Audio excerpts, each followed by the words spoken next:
Ladies and gentlemen, welcome to another off-the-cuff episode of The Gold Standard with Alan Mosley. And here's your host, Alan Mosley. It's off the cuff, is it? Off the cuff. All right, well, as long as everybody at home knows that if anything goes wrong, it's your fault. Everything's going to go wrong. I've heard that today. Yeah, it's just one of those days. All right. Well, guys, welcome back to The Gold Standard. I am your host, Alan Mosley. I'm joined, as always, by the best producer in the podcasting community. That's Blake Osborne. No, Blake. I'm not. I'm not the best producer. Blake. I try. Blake, come on. Yes, I'm here. Okay. Here. Very good. All right.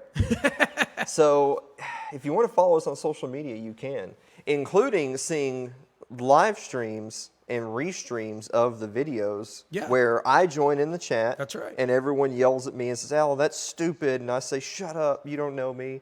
That all happens in the evening times at our Facebook page, which is facebook.com/TGS Alan Mosley. There you go. My Twitter is at Alan M. Mosley, but you don't have to do any of that. Because you could, well, actually, you should do the Facebook thing, because that's where the stream is. Definitely do so the you Facebook do thing. have to do that. Yes. But also go to our website, which is thegoldstandardpodcast.com. That's right.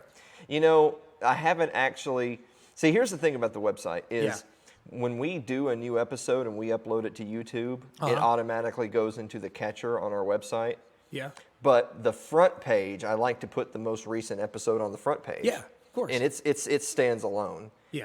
And Ron Paul is not the most recent episode, but he's still on the front page. And, Well, sure. I don't even feel bad about it. Yeah, don't feel bad about that. Yeah, I'm going to leave. That's still good. Until we have like another, I can't say until we have another big guest, because that means all the other guests we've had since then are like, oh. They're all big. Am I just a joke to you? Is that No, what they're all great. We love them. Yeah, no, we love them. But Ron Paul's still on the homepage. We love them, but Ron Paul's still on the homepage. Absolutely. Yeah. Which is a great episode. You should check it out. It was amazing a really good episode. Yeah. It's our most viewed episode Well, by far.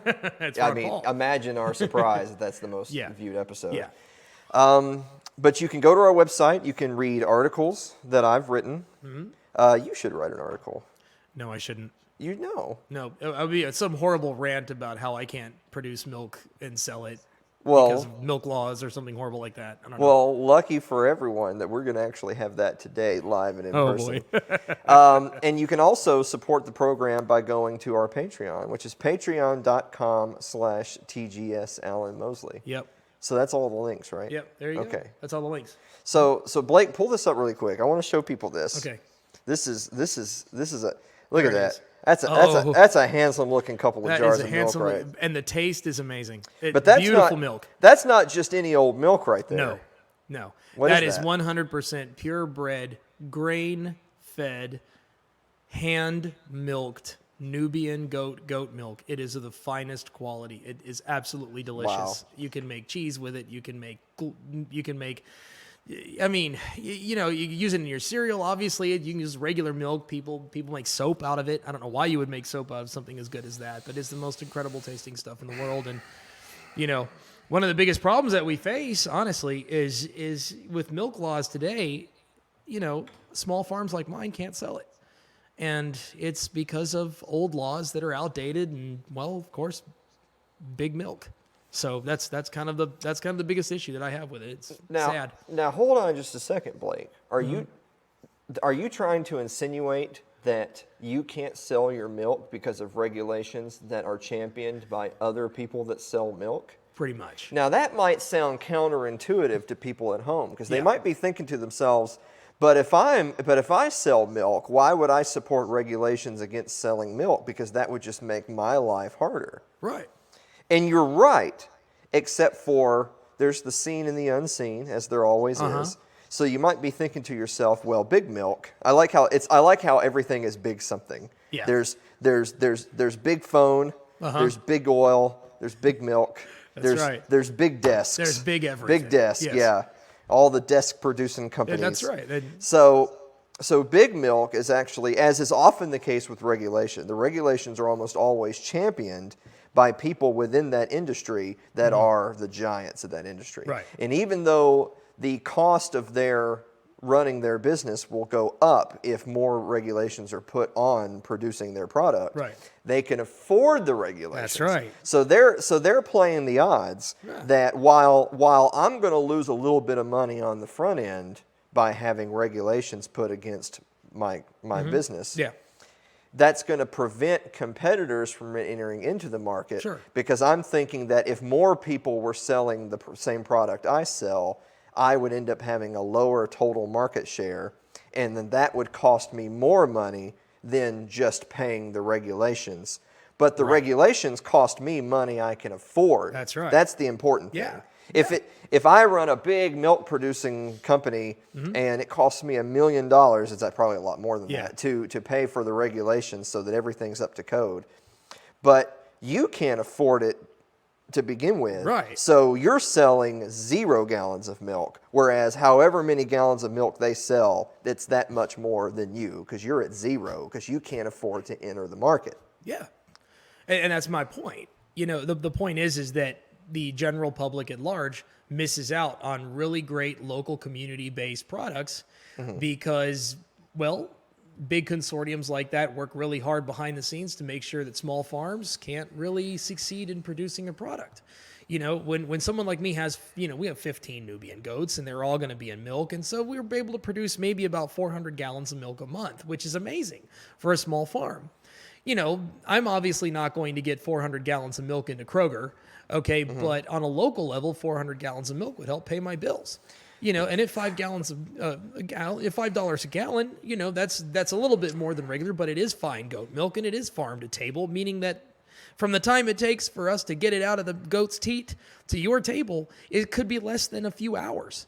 Whereas, you know, with big milk, you know, a gallon that you buy at the grocery store, that probably took a week and a half before it even got to the grocery store.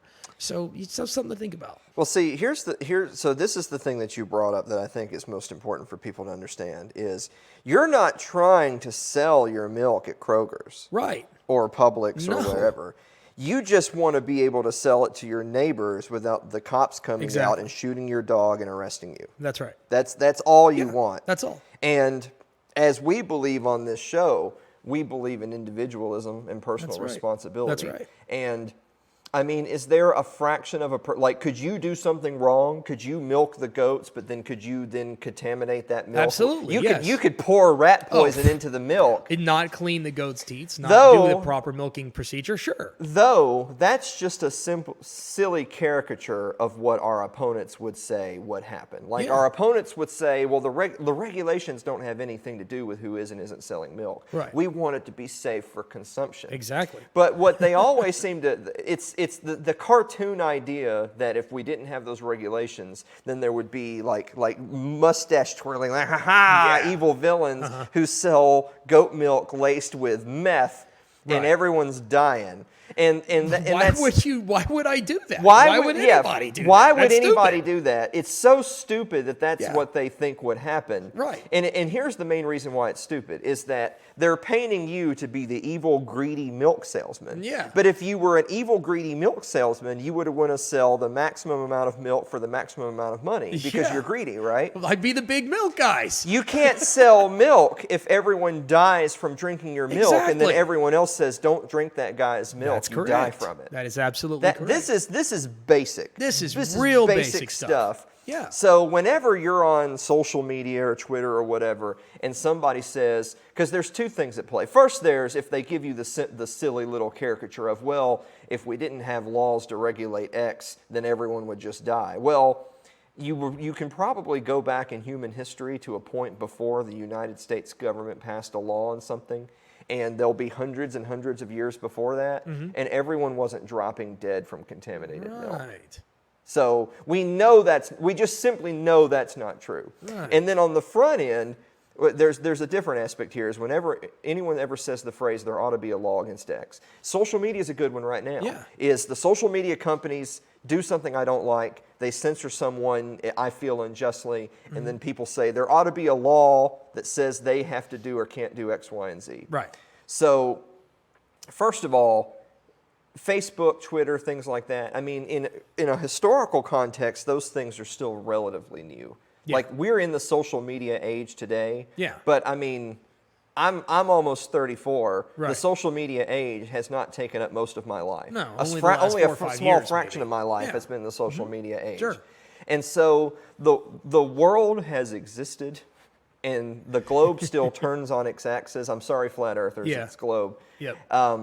And we've managed to get this far without the United States government getting into session and deciding, well, first of all, let's find in the Constitution where it says, and if Facebook bans someone I don't like, we can find them. Right. You won't find it, of course. You won't find that in the Constitution. But that being neither here nor there, not only is it not their job and not their place, but we've made it this far without it. Mm-hmm. So I have a sneaking suspicion that we're going to be okay. I think so. I think so. You know what? That's a theme that we're going to visit in the conclusion of the show, because we got to take a quick commercial break. The thing that we're going to visit a little bit later in the show is, are there things about the world that I don't love? Of course there are. Mm-hmm. Are there things I wish I could change?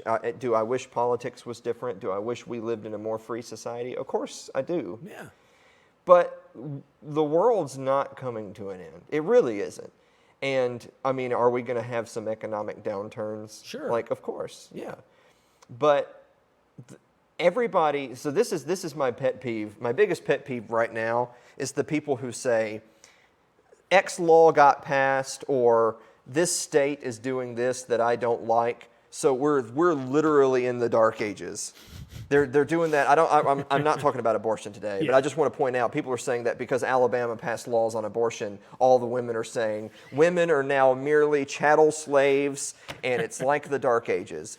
In 2019, if you live in the United States in 2019, this is not the dark ages. Right. This is literally the opposite of that.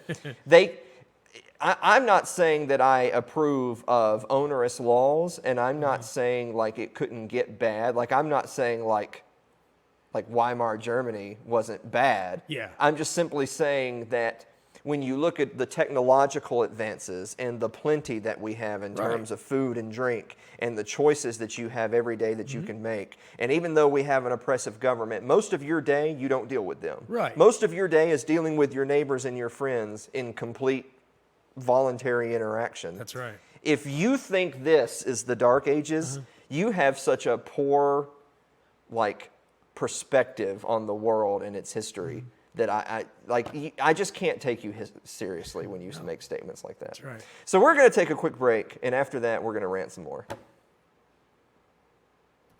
Hey, did you see the playoff games last weekend? Oh, you're into the sports ball game.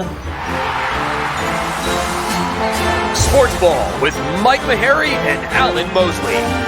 SportsBallPodcast.com. Sports ball is not a libertarian sports show.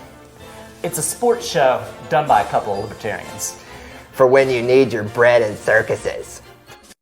Your ad could be playing right now, reaching thousands of potential customers. Sadly, it's not, but it could be. Find out how to be an advertised sponsor for The Gold Standard with Alan Mosley. Email us at tgsalanmosley@gmail.com. We're back. So, you know what we forgot to do? What did we forget to do? We forgot to talk about some of our friends. Yeah, let's talk And about the first one is, and they're supporters of this program, so we support them, it's the Status Quo. Yeah. Our friends Nick and Matt do the Status Quo podcast, which they have their website up now. It's thestatusquo.net. You can find their blog, their episodes, how to contact Nick and Matt. It's all right there. Right. And look at that. Their thing right there is from May 19th, so just a few days ago. So they're more up to date. on top of things. They're more up to date than we are. Yeah, so So, but I mean, good for them. So, I mean, but they're just getting started, and they primarily do a lot of talking about foreign policy. They're very big anti-war advocates, which we definitely support on this program. Yeah. Yeah. So you should check them out at thestatusquo.net. And you know who else we've got? The other 3% on Facebook. It's at the other 3%, percent spelled out. They always share our episodes. They share content and memes with us so that we can share it with you. They're really awesome guys. And so this one, it's a screenshot from. I actually just saw Guardians of the Galaxy Volume 2 the other day. I feel bad that it took me that long to watch it. So it says, when your class is full of Bernie supporters and you want to fit in, I too am extraordinarily retarded. Eventually, we're going to get in trouble. Oh yeah. But maybe not today. Maybe not today. Hopefully not today. Hopefully not today, but eventually we will, and that's fine. It's okay. Oh my goodness. Actually, you know what? Someone's posted in the comments. I'm something of a retard myself. So that is the other 3%. It's at awesome. The other 3 number percent spelled out. Check them out. They're really awesome. And like I said, you know what? You can actually scroll up here to the top. Look at their pinned post. Hey. We actually restreamed the Lou Rockwell interview. That's awesome. Last night. Yeah. And they shared it. They're very generous to do that. And so we appreciate it. Yeah. So as the commercial said right before this break, if you want to have shout outs on this program, or even have us we could even make a full commercial for you. That's Otherwise, we'll actually talk about you during the segment. Right. Yeah. You can do that. Yeah. We can that is a thing that can happen. That is definitely something that could happen. Yeah. This is evidence of it. Yeah. But you know what I wanted to do today, because I'm going to be honest with you. We've kind of had a hectic early afternoon. Yeah. And so we decided we're just going to rant and then talk about stuff we like and then just quit. Oh, boy. Yeah. So I wanted to take today something that's kind of been going around social media. I mean, not that this is a novel idea. Is people are sharing books, programs, things like that have influenced them, that they enjoy, like things like, what do you have on your Audible? What do you have in your library at home? And I wanted to share a small selection of books that I reference a lot on this program. Okay. A couple of these folks will be upcoming guests on the show. Awesome. A couple of these folks have already been guests on the show. So these are people that will probably be recognized by our audience here at home. So I want to pull up the first one here, if you don't mind. The first one is The Case Against Education: Why the Education System is a Waste of Time and Money. That came out in 2018 by Professor Brian Kaplan. We're trying to get Brian on the show. So it's just a matter of scheduling is what that really is. I'm sure we'll But we're going to get Brian on the show. This is probably, it's always hard to say, like, what's your favorite on a certain subject, or what's your favorite over the last year or whatever. Probably, because I read that last year, it was probably my favorite book I read last year, was The Case Against Education. It's one of those books where it's not that long. There's no filler. I mean, it just pounds you with data and stat after data and stat after point after point after point.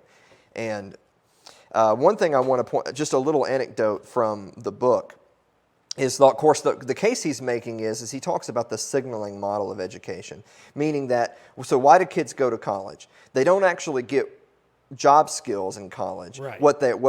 Because that would be the opposite of signaling. Like you're getting specific skills, and you will apply those skills in your job.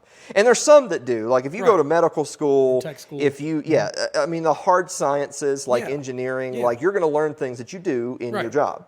But for overwhelming majority of students, when you take a class on Galileo and then you end up being a bookkeeper somewhere, that does not apply to your job in any way. Right. And we've all been there. I mean, and you can apply it to grade school as well. Like, I mean, how many things did you do in grade school that the moment you were done with the test, you didn't need it anymore, and you didn't keep up with it? Yeah. And he makes that point as well, that the retention, loss of knowledge is it's pretty extreme. I mean, if people, and I think he uses math as an example, that you have to find people that have gone all the way through advanced calculus to find people who still remember basic algebra. Right. Because if you're not going to go way further down a line in a subject, you'll forget it. Yeah. I mean, other than basic numeracy, unless you're doing some sort of advanced math, you'll forget algebra because you won't use it regularly. Yeah, I mean, even as an audio engineer, I rarely use anything more than just basic multiplication. Yeah, there you go. So he actually will go further and say that, so not only would he want to defund education as we know it because the system doesn't work, he would even go so far as to say that, well, this is also a really good case why like pure democracy is bad and why leaving your hopes and dreams on the voting public is bad. There's a section in the book, and when we have Brian on, this is something I'm going to discuss with him, is we know that the average public is mildly retarded, right? Like we know, we're talking amongst friends here on the show, me and the audience. Most people are pretty dumb, but the point he would make is that most people are only have a real expert level of knowledge on one or two things, those being the What things they they do. do Yeah. professionally or as a full-time hobby or whatever. Sure. Outside of those things, most people just don't have a very well-rounded knowledge. Right.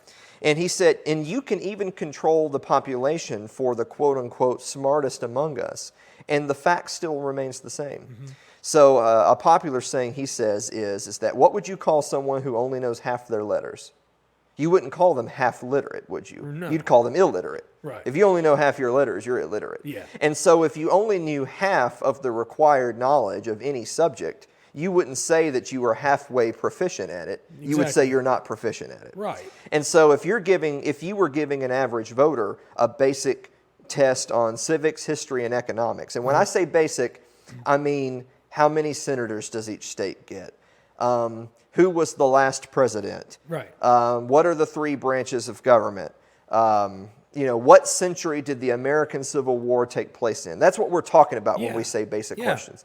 Did you know that the average public would fail that test? Yeah. The average public would struggle to get about half the questions Even though right. it's taught in school, it is drilled into elementary school kids' minds. I mean, And my so- elementary school age kids are going through all that right Yes. now. They're not going to remember And it. so if people could only answer roughly half the questions, and to be clear, when the questions are that basic, Yeah. if you could only get roughly half of them right, you're not halfway knowledgeable about histories and civics and economics. You're not proficient. Right.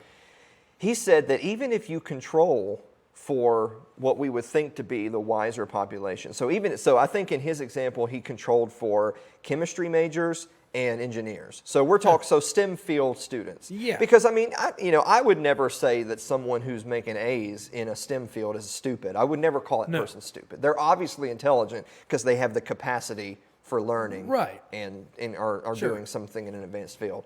But the point being is that people only really know things within their own field. Sure. Outside of their own field, they're as Right. much of a novice as the next Exactly. bumbling idiot.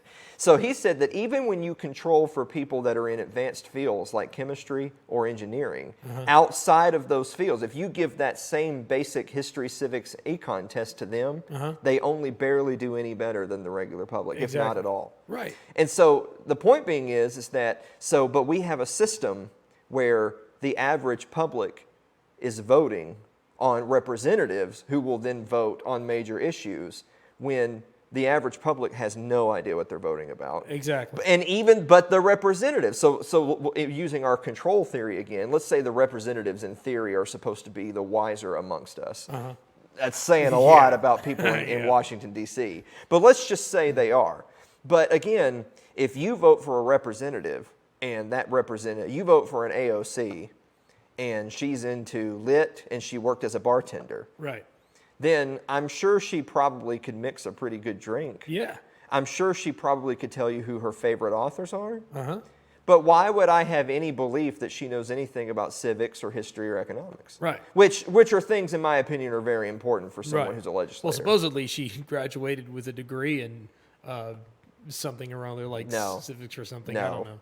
So again, if you don't have a legislature full of people who studied those subjects, why would you then be surprised when they make votes and make statements that apply their ignorance to those subjects? So one of my absolute favorite books is Case Against Education. Yep. The next one I want to pull up is not from an Amazon link. It's actually from Mises.org because you can get it for free from Mises.org. It's Anatomy of the State by Murray N. Rothbard.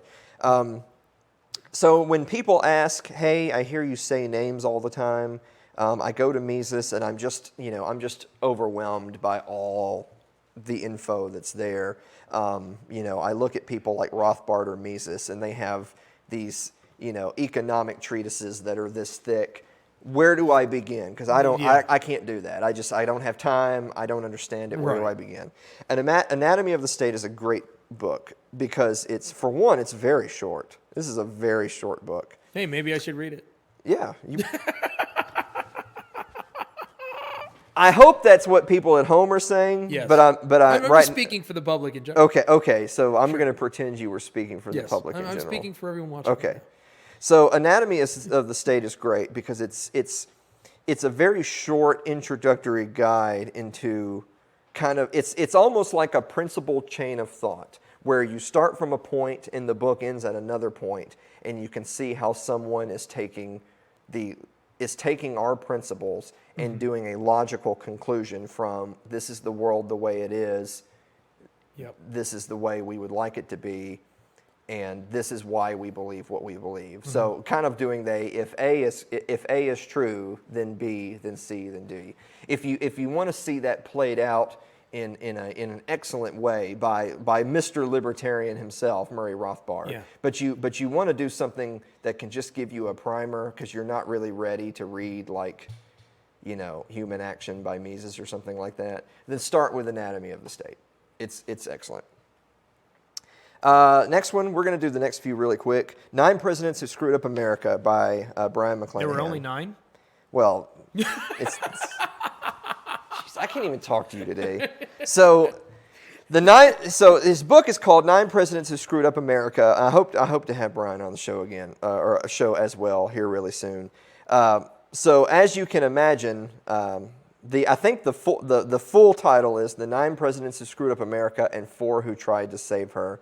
I won't spoil it of who the 9 are that are bad and who the 4 are that are good.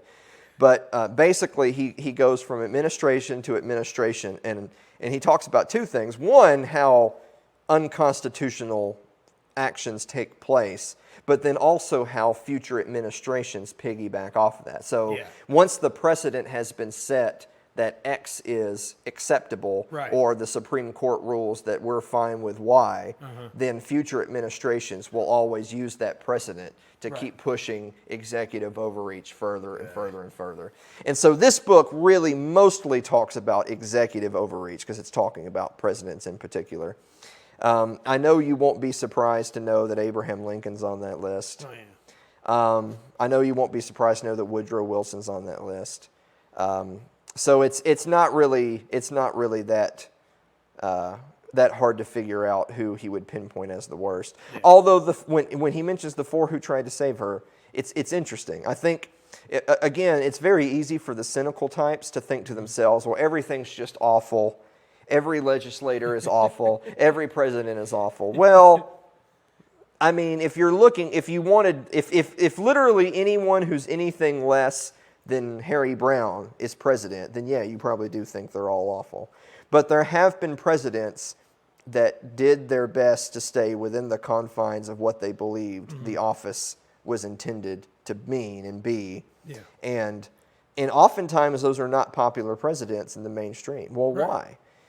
For one reason, it's because they're boring. They didn't do stuff. But of course, where we're sitting, I would rather have a president who gets elected and who literally just goes on vacation for 4/8 years and does literally nothing and just vetoes every bill and literally does nothing. That would be a net positive over what we've had. That's right. So that's why sometimes people get lost in history. So Brian McClanahan, The 9 Presidents Who Screwed Up America and 4 That Tried to Save Her. The next one, which is very long, very hard, very tough read, it's not for everybody, is The Gulag Archipelago by Alexander Solzhenitsyn. I mean, it's kind of like the magnum opus of the horrors of communism and Soviet Russia, written by a guy who lived through it. Depending on which one you get, I think it traditionally comes in 2 volumes. The one I'm looking at right here is abridged into 1 volume. It's massive. I've gone through the whole thing, and it's just personal story after tale after tale after tale, backed up by people who corroborated and shared their own stories of heartbreak and survival. One particular part from the book that I remember just offhand is he's talking about some of these trials, these kangaroo courts that would get together to have these trials for these folks who everyone there knew it was nonsense, but it went on anyway. And that was kind of that's kind of one of the great questions we'll always be left with as historians and just as people looking back is how can people stand by while such things happen, even when so many not people happening to them personally. Certainly that's part of it. I mean, fear obviously is part of it. Definitely the I didn't speak up because it wasn't me aspect. There's definitely part of it. But just to know when you live in an environment where everyone up and down your street knows this injustice is at play, but by and large everyone just keeps their head down and moves on. It's powerful. I mean, it's parts of it are very graphic, but it's definitely something that people who are very interested in history or interested in our type of material to go through at least one time, because you will never suffer a socialist or communist apologist ever again. Once you have read the Gulag Archipelago, you will never again ever listen to some Bernie Sanders supporter saying, well, that wasn't real communism. Socialism is what America needs today. Look at the horrors of capitalism. You will never again listen to their utter bullshit when you've read the Gulag Archipelago. Yeah. So yeah. Anyway, moving on to brighter things. Dark. Yeah, I know. We've had this gentleman on the show and discussed this very book. It's Fool's Errand, Time to End the War in Afghanistan by Scott Horton. Yep. I'm not going to go too deep into that because you can just go back and watch our previous episodes with Scott. We're going to have Scott again on pretty soon. Yeah. Real quick note about Scott. He basically exiled himself from Twitter a while back because he just was done with it. Mm-hmm. And just recently he started, like with no big fanfare or anything, he started sharing leaks again.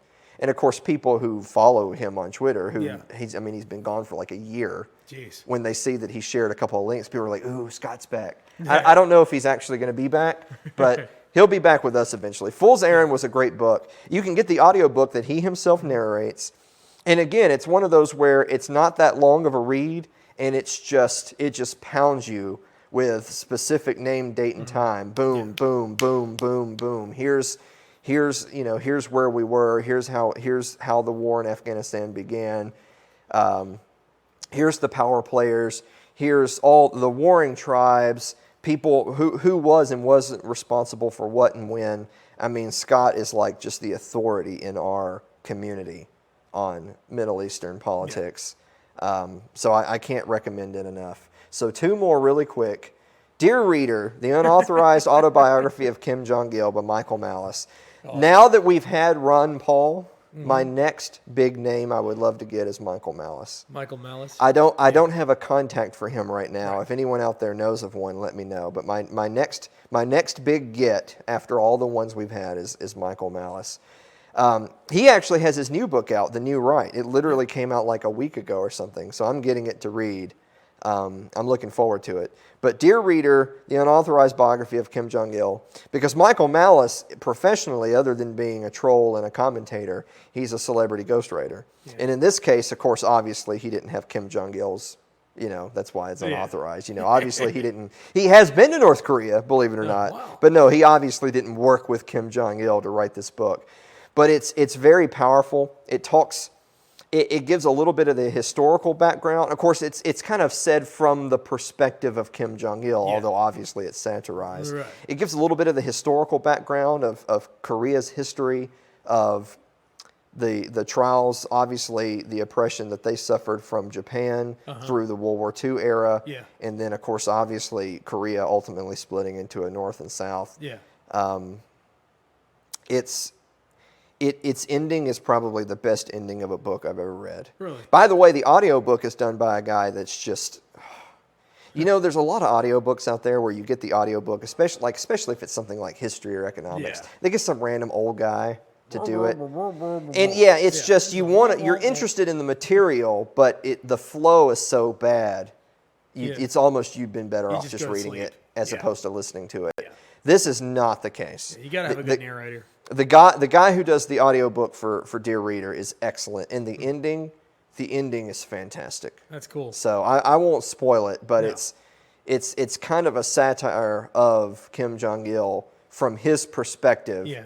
And then it kind of does this quick turn at the end. It's really good. So Dear Reader, the unauthorized biography of Kim Jong-il. The last one we're going to talk about today before we take a break is it would be bad if I didn't share a Tom Woods book, considering Tom has been on the show and has promoted the show on his podcast once before. So it would be bad if I didn't pick one.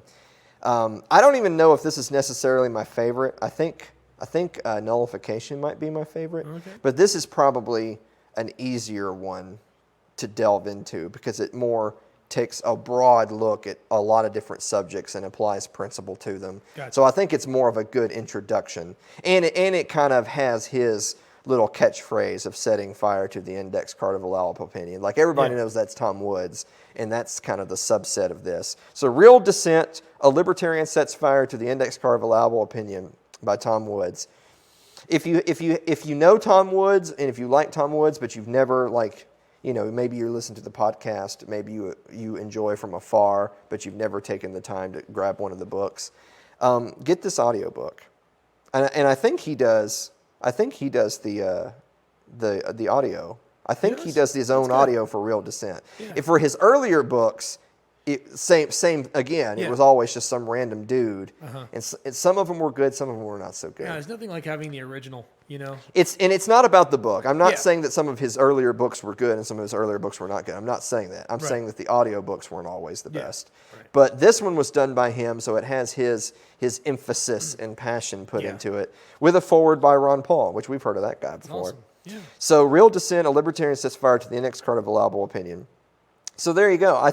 Eventually, whenever I have time, which is of course never, eventually I'm going to maybe do a few reviews of some of my favorite books. Yeah. Like I'm not going to try to be a book reviewer and review books as they come out. Yeah. It's more that I'm going to go back and look at, like this, make a list of 10, 15, 20 of the books that have mattered the most to me and write a little thing about them. Yeah, like in the books that you've read over the years that help formulate your opinion and the way that you look at the world, and when you share that with other folks, help them kind of understand a little bit more about this whole libertarianism thing.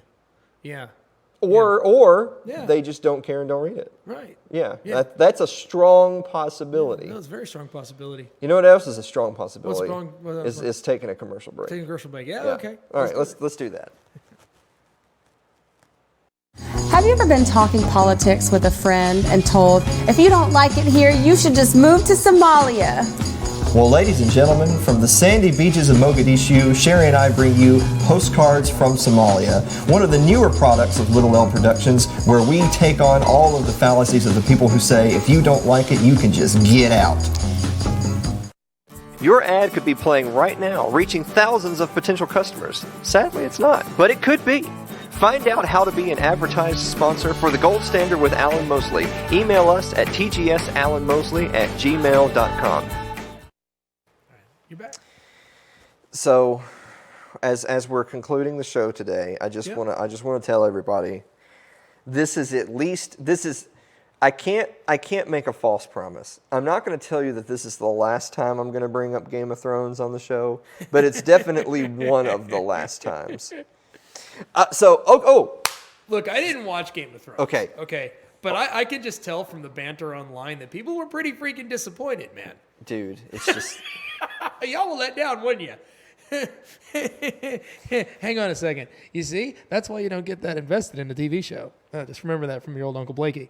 No, all that means is that it's good to be a fan. That's what a fan is that you have passion for something that you're interested in. Yeah, but they destroyed all of you. I mean, that's not cool. Well, because they're all awful. So upset about it. I mean, Okay. If I put 3 years of viewership into something, I owe you money or something.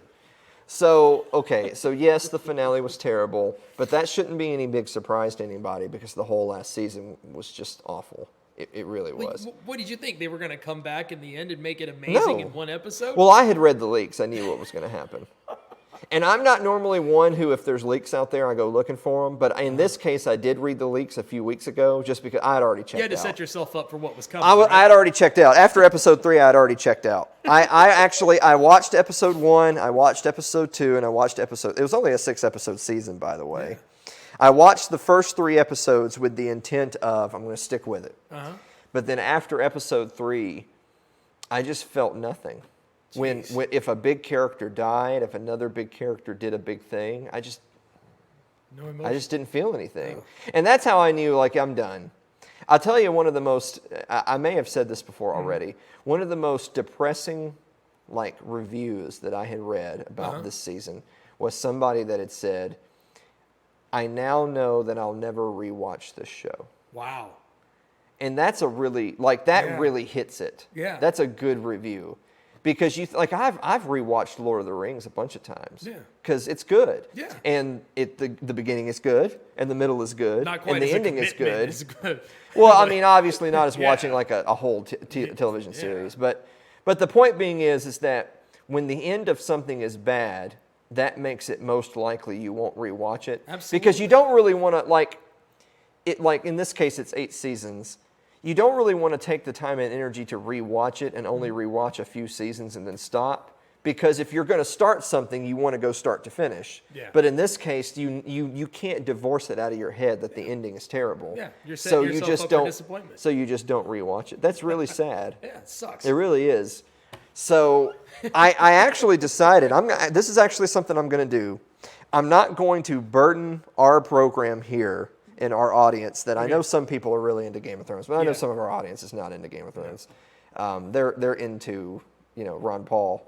Right. Which we can't have every week, but we're gonna. But I'm actually gonna do a separate series other than the Gold Standard, where I'm gonna do one for the books and I'm gonna do one for the show, and I may do to make it more timely. Because I mean, let's face it. If you do a series about the Game of Thrones, the TV show today, you've kind of missed the wagon a little bit. Oh yeah. I'm still gonna do it. Yeah. But they're doing all these different spin-offs. Depending on if they're any good or not, I may do those like timely. Like a new episode just came out, we talk about it. Yeah. And the reason I'm going to do it is that, for one, I still love the universe that it's in. Yeah. And I love the books. And, of course, here we are. We're on Book Watch 2019. We're waiting for The Winds of Winter to come out. But the point being is that I would like to do a separate video series.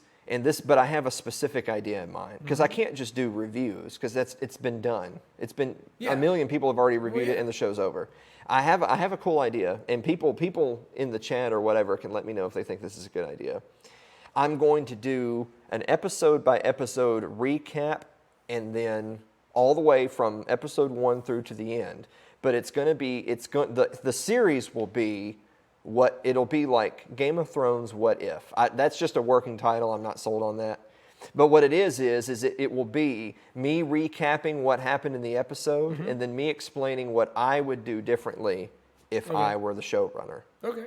And so the early seasons will just stay the same. I may not do it from episode 1 of season 1. I may actually pick it up in season 5 or even season 7 for that matter. I may pick it up where I really felt like the show kind of lost something. And then from there, it's going to be Alan rewrites Game of Thrones. And so instead of me literally sitting down and rewriting the plot, I'm going to do review videos of, so this was the episode, this is what I thought was weak. And so so I'm using what they did as a framework. So it's not like I'm completely reinventing the whole show. Yeah. I'm taking what they did, and then I'm saying, well, instead of Bran being the king in the finale, it'll be this person. And I'm going to explain how we get there. Like the way I build this up is this, and this happens. And so this is the conclusion, and this is why it's different. I'm going to do that. I'm going to do that as a separate series, probably this summer. Have fun. I love how that's your... Well, I know. What I heard is that the guys that were the producers, right, behind the scenes producers of Game of Thrones, have been hired on by Disney to do the next. Well, there's no Star Wars hurry to it. movies, right? So David Benioff and D.P. Weiss are helming the next Star Wars trilogy. Okay, so pretty much that's the end of Star Wars. Well, Star Wars is already dead. Well, I know, but I mean, it's really the end. So, if those guys do to Star Wars what they did to the last season of Game of Thrones, there's no hope. The problem is, first of all, the problem is Star Wars is already dead, so there's nothing they can do. They're just beating a dead horse. But besides that, a lot of people feel like they purposely rushed the end of this show because they were moving on. They've checked out. They were like, let's wrap up Game of Thrones so we can move on to Star Wars. I could just imagine seeing Donald Duck running through the Star Wars universe with a freaking lightsaber. But when you have a story as huge and complex with as many characters and storylines as Game of Thrones, you can't rush that. Yeah. It's just too much material to then squeeze down into a handful of episodes. and then That roll. may have had something to do with the demise of Game of Thrones. You don't say. It might. You have. Just a don't. You little don't bit. say. Maybe just a hair. I don't believe you. But you know, the mouse has that kind of power in media these days, considering that the So- mouse owns everything. But I know you though. You're not excited for the Game of Thrones how Alan would redo it series. No, because I don't know a thing about it. Well, I know that, but no, what you're excited for is for our Twitch adventure where we're gonna play classic games and talk about. Now that's a really exciting idea. We've got that coming up. We got that coming up. Maybe But a little bit later this I summer. have an We're gonna idea try for a that, couple by the way. episodes of that on you. I have an idea for You that, do by have the an idea way. for that. This is my idea. Hold on, now listen. Remember, this is our idea. Yeah, I know. If anybody out there snakes this, we're gonna come you. We're gonna find We're gonna do it you, way better and we're than gonna them. get you. So I have an idea for that because you have to have a shtick. Shtick. So the shtick for the Game of Thrones series will be we're rewriting it the way we think it would have been better. Okay. So that's our Sure. shtick. The shtick for our gaming series is going to be what would the Libertarian do? So when we're playing the game, we're going to play the So game. when you're revisiting an old episode of Siphon Filter, you're applying what would the libertarian point of view be? So yeah, so Any when you Tom Clancy games. if right? we're playing an RPG or we're Yeah. playing a whatever and it's time to make a decision, you'd be Well, like, how do you do that with Crash Bandicoot, man? well, so for the shooters, there'll be a whole lot of discussing the non-aggression principle. I think. Yeah, I agree with that. We're not going to be playing a lot of Sonic. Let's put it. But that way. that'll be the stick is that it'll be our gaming channel tied Yeah. to the gold standard. Yep. But every game that we review or play That's because I think we can do it episodically based on game. Yeah. And it'll be what would the Libertarian do? Sure. So That's what? a great idea. So we're playing Skyrim, and it'll Yeah. be so you have a decision to make, or you're doing a quest. Well, what would the Be really Libertarian excited. do? So we're going to revisit classic games from the 90s and the early and mid 2000s. Yes. We're gonna do on old- consoles. we're gonna which do is old really cool. consoles, We're actually yeah. going to be using real old consoles from back in the day. Yeah. So this is going to be neat, man. It's going to be really great. Yeah. A lot of fun. Some of these games will be more difficult to play Oh, because God, we're yeah. going to be trying Yeah. to do what we would do. Yeah. But like if you're playing Doom Oh. and an alien demon comes out, then Yeah, you got to shoot him. you got to blow his head off with That's a right, rocket. before And it then blows and so he'll jump. So it'll be a scare tactic. He'll jump out, and then I'll blow his head off, and then you'll say to me, "Now, Alan, he might have just been saying hello. Yeah, what if you you wanted to sell you some cookies? you violated the nap by killing that alien demon who had not hurt you." That's right. Just because he's ugly doesn't mean. Yeah. This is way off the rails. So, guys, thank you so much for listening to another episode of The Gold Standard. You can join our streams. I live stream in the evenings. We're trying to get to a regular schedule. We really are. Like, just Just pay attention to the webs. You'll see it. Yeah. Keep on Facebook. And Facebook throttles our traffic to oblivion. So I'm trying to tag more people. We're trying to share it more on different pages. So that's facebook.com/TGS Alan Mosley. Twitter is @Alan M. Mosley. Our website is thegoldstandardpodcast.com. And you can support us on Patreon, which is patreon.com/TGS Alan Mosley. We will see you next week.